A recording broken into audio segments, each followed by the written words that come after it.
Assalamualaikum warahmatullahi wabarakatuh. Halo semua, perkenalkan saya Helida Putri Evalin dengan NIM 12292300089 dari Prodi Manajemen Keuangan Syariah kelas 5C. Video ini bertujuan untuk memenuhi tugas ujian tengah semester dari mata kuliah Ekonometrika dengan dosen pengampu Ibu Anissa Nursalam SEMM. Di sini saya akan menjelaskan tutorial untuk uji data menggunakan metode two-stage least square atau 2SLS menggunakan eFuse 12. Definisi dari two-stage least square 2SLS ini adalah metode untuk mengestimasi model persamaan simultan, terutama ketika ada masalah endogenitas atau variabel yang seharusnya independen ternyata dipengaruhi oleh variabel lain dalam model. Di sini, metode simultan itu digunakan apabila terdapat variabel yang memiliki pengaruh, bisa menjadi variabel endogen dan bisa menjadi variabel eksogen. Nah, data yang saya gunakan dalam metode ini yaitu dari Otoritas Jasa Keuangan, dari web OJK, data statistik perbankan syariah periode 2020 sampai 2023. Variabel yang saya gunakan dalam metode ini atau yang saya ambil dari data OJK Perbankan Syariah periode 2020-2023, ada 6 variabel yang saya ambil, ada yang termasuk variabel endogen dan ada yang termasuk variabel eksogen. Untuk variabel endogen terdapat 2, yaitu Y1-nya CAR atau Capital Adequacy Ratio atau rasio kecukupan modal, dan Y2-nya ROA yaitu Return on Asset atau tingkat pengembalian aset. Nah, untuk variabel eksogennya ada 4, X-nya ada 4, X1-nya FDR atau Financing to Deposit Ratio atau rasio pembiayaan terhadap dana pihak ketiga, dan X2-nya itu ada BOPO, yaitu biaya operasional terhadap pendapatan operasional atau efisiensi operasional. Nah, untuk X3-nya ada NPF, yaitu Non-Performing Financing atau pembiayaan bermasalah. Nah, yang keempat atau X4-nya ada NOM atau Net Operating Margin, yaitu margin operasional bersih. Nah, sebelum kita masuk ke aplikasi eFuse-nya, kita siapin dulu data yang udah kita cari, yang udah kita ambil dari artikel atau apapun. Kalau ini aku ambil dari data statistik perbankan syariah dari OJK dari 2020 sampai 2023. Nah, setelah itu kita langsung aja masuk ke aplikasi eFuse-nya. Nah, data Excel tadi kita close karena takutnya nanti nggak kebaca kalau udah buka eFuse-nya. Nah, kita klik OK. Terus, setelah itu kita klik File, Import, klik Import from File. Nah, setelah itu kita masukin deh data Excel yang tadi udah kita buat. Lalu kita klik berikutnya, lalu kita klik Finish. Lalu kita klik Yes. Langsung aja kita klik Quick, terus Estimate Equation. Nah, karena kita lagi mau pakai metode 2SLS, jadi kita pilih metodenya yang ini, 2SLS atau two-stage least square-nya. Nah, di sini terdapat 2 kolom. Kolom yang pertama kita isi dengan persamaan seperti biasa, Y1, C, Y2,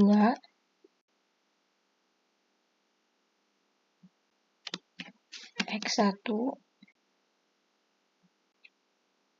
dan X2. Nah, selanjutnya kolom yang kedua atau kolom instrumen ini tuh diisi dengan variabel eksogen atau variabel X. Semuanya variabel X kita masukin karena di sini aku pakai X-nya ada 4, jadi kita masukin 4-4-nya.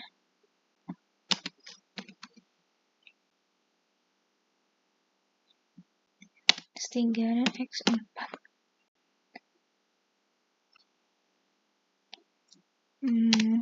Lalu kita klik OK. Nah, udah ada hasilnya. Ini tuh kita baca kayak gini. Jadi dari semua variabel ini tuh kita tentuin variabel ini berpengaruh signifikan atau enggak ke variabel Y1 maksudnya. Nah, di sini bisa kita lihat kalau misalnya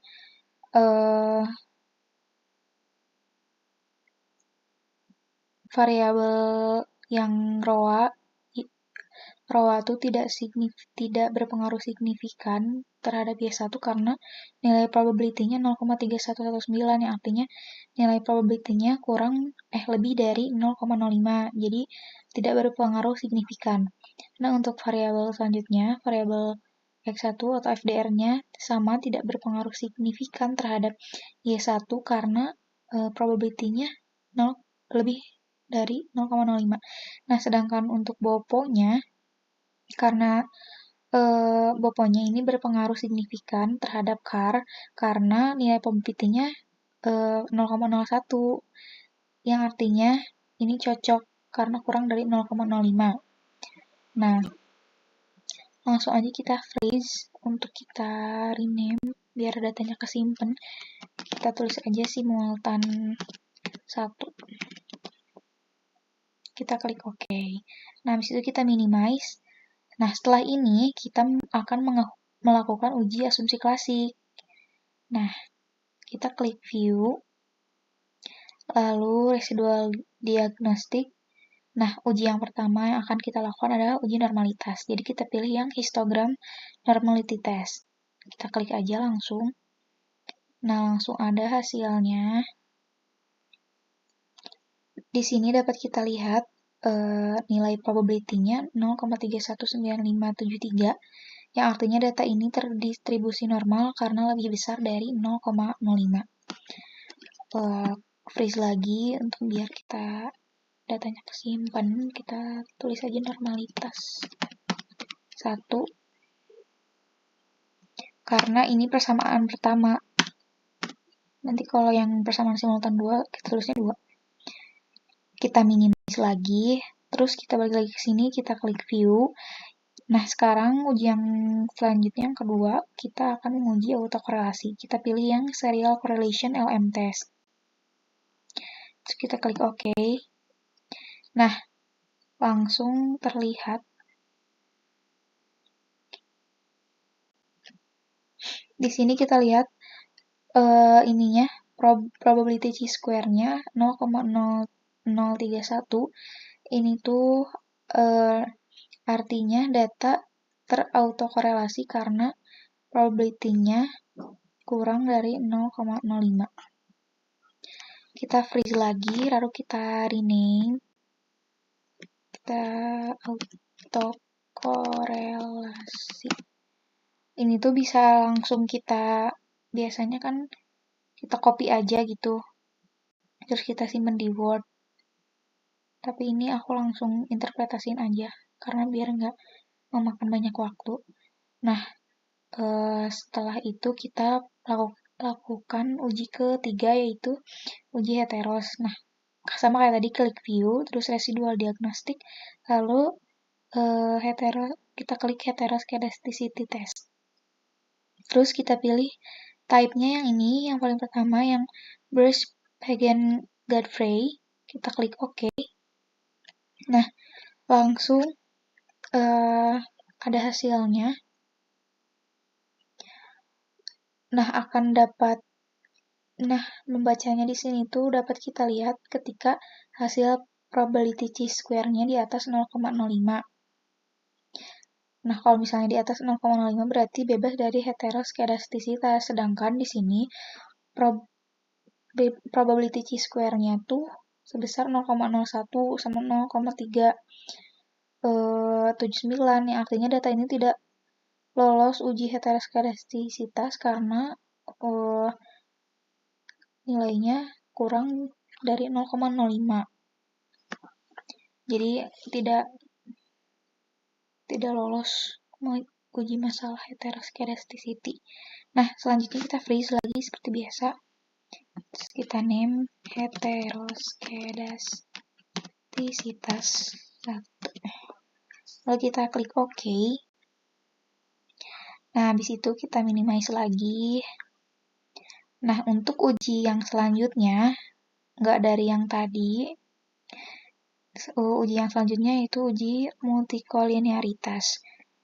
Kita klik quick, lalu kita klik group statistik, lalu kita klik correlation.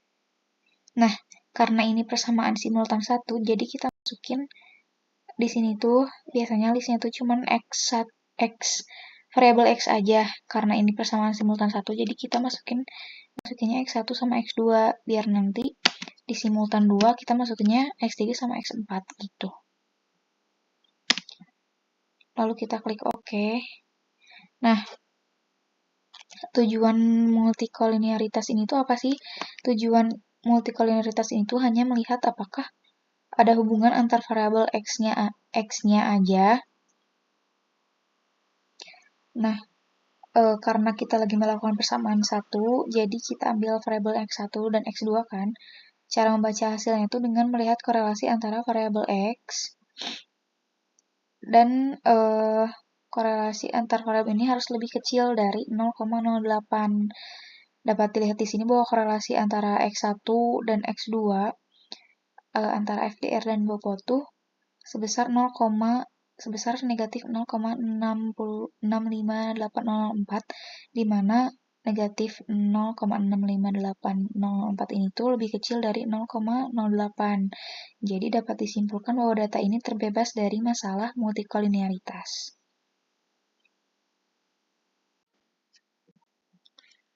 Nah, karena persamaan simultan 1 sudah beres dengan beserta uji asumsi klasiknya, sekarang kita lanjut ke persamaan simultan 2. Ini belum kita namain.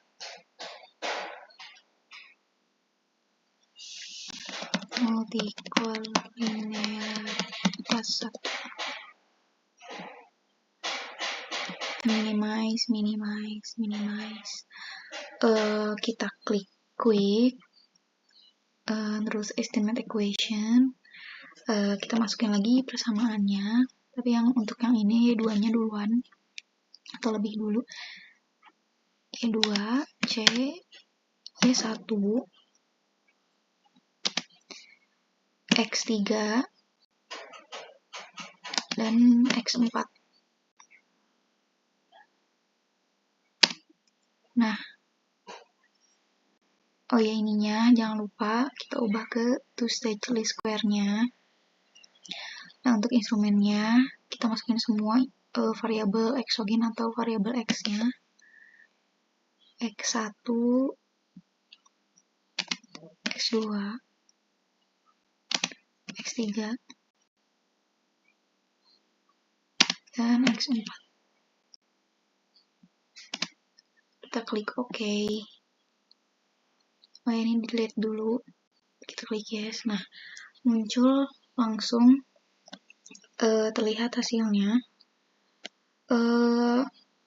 Bahwa di sini tuh kayak tadi aku jelasin kalau misalnya kita tuh dapat lihat variabel ini berpengaruh atau enggak ke Y2. Itu tuh variabel harus lebih kecil dari 0,05. Nah, kita lihat di sini ada 2 yang signifikan dan 1 yang nggak signifikan. Nah, untuk CAR atau Y1 ini tidak berpengaruh signifikan terhadap Y2 karena hasilnya lebih dari 0,05. Sedangkan yang variabel X3 sama X4 dua-duanya berpengaruh signifikan terhadap Y2 karena hasilnya lebih kecil dari 0,05. Udah, habis itu kita freeze lagi, kita name simultan 2. Klik OK. Lalu kita minimize. Kita klik view. Kita sekarang langsung ke uji asumsi klasik kayak tadi. Yang pertama kita uji normalitas dulu. Kita tadi klik view, langsung residual diagnostic, lalu klik yang histogram normality test. Nah, terlihat hasilnya. Hasilnya sudah terlihat ini. Nah, nilai probability-nya ini 0,0000 yang artinya data ini tidak terdistribusi normal karena hasilnya lebih kecil dari 0,05. Kita freeze, lalu kita name. Jadi apa ini tuh normalitas 2 karena yang tadi aku salah namanya nggak ya? Ini normalitas. Nah, kita minimize, lalu kita langsung ke uji selanjutnya. Kita klik view, residual diagnostic, lalu serial correlation LM test, atau kita akan menguji autokorelasinya. Nah, di sini terlihat nilai probability chi-square-nya sebesar 0,4325, yang artinya data ini membuktikan tidak terautokorelasi karena hasilnya lebih dari 0,05. Kita freeze, autokorelasi 2. Klik OK, lalu kita minimize lagi. Selanjutnya kita akan menguji heteroskedastisitas. Kita klik view, residual diagnostic, dan heteroskedasticity test. Kita pilih type yang kayak tadi, Beers, Pagan, Godfrey, lalu kita klik OK. Nah, seperti yang aku jelasin tadi di persamaan 1,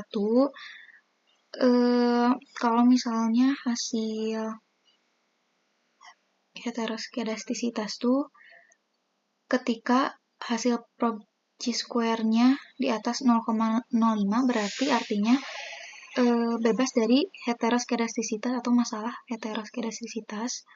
Nah, di sini sesuai ya sama yang disuruh. Ya, sesuai karena lebih dari 0,05 yang artinya data ini bebas dari heteroskedastisitas. Nah, kita freeze lagi, kita name heteroskedastisitas. Kita klik OK, lalu kita minimize. Nah, selanjutnya ke uji yang terakhir, yaitu uji multikolinearitas, seperti yang tadi kita klik quick, lalu grup statistik, lalu kita klik yang correlation.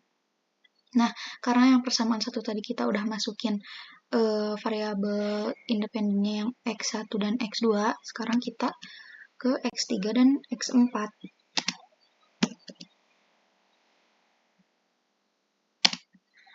Klik OK. Ini yes.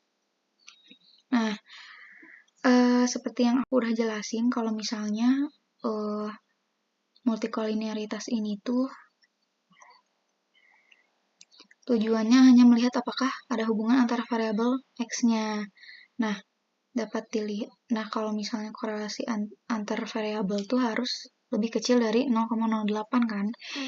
Nah, dapat kita lihat di sini bahwa korelasi antara X3 atau NPF dengan X4 atau norm adalah sebesar min 0,729070, yang artinya lebih kecil dari 0,08.